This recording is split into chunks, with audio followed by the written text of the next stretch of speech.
at the end of the thing, because that's actually what God was busy with Deuteronomy. He didn't want faith to be dead in their life. Yes. Right?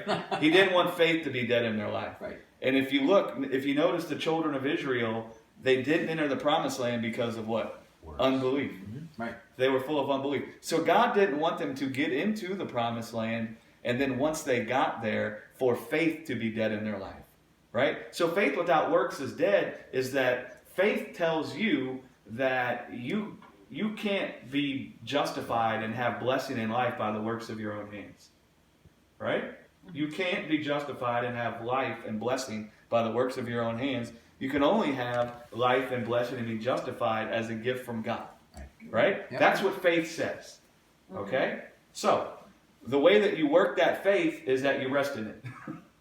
Right? So faith, without you resting in what it says, will be dead in your life. Okay? So Adam, he ate from the tree of the knowledge of good and evil.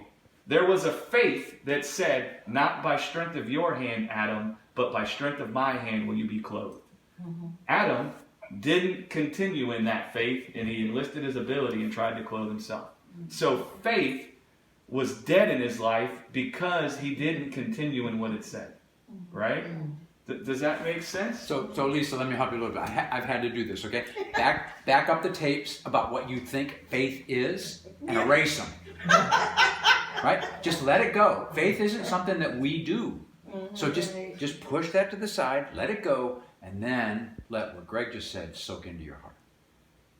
Then faith will become real. Because it will do to you, and then you will respond to that faith. Right. That persuasion in your heart will respond, and then you'll faith. I wrote a note on my notes that faith to me is becoming that onion, right? That multi-dimensional thing that we just keep unpeeling more and more layers to it, and it becomes more and more rich and more wonderful as we continue to work through it. It's just so erase those tapes of what we think it is, and then just understand what God. Be persuaded by what it really is. And so helps a bunch. Faith without works isn't your faith without works is dead. No.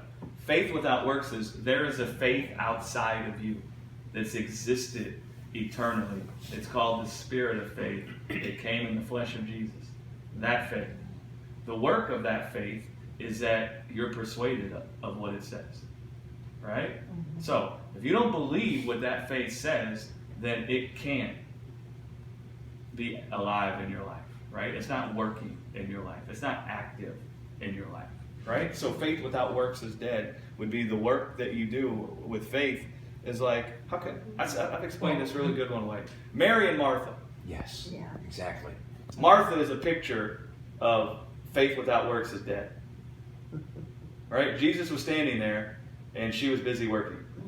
Right? Mary is a picture of faith not being dead. What is Mary doing?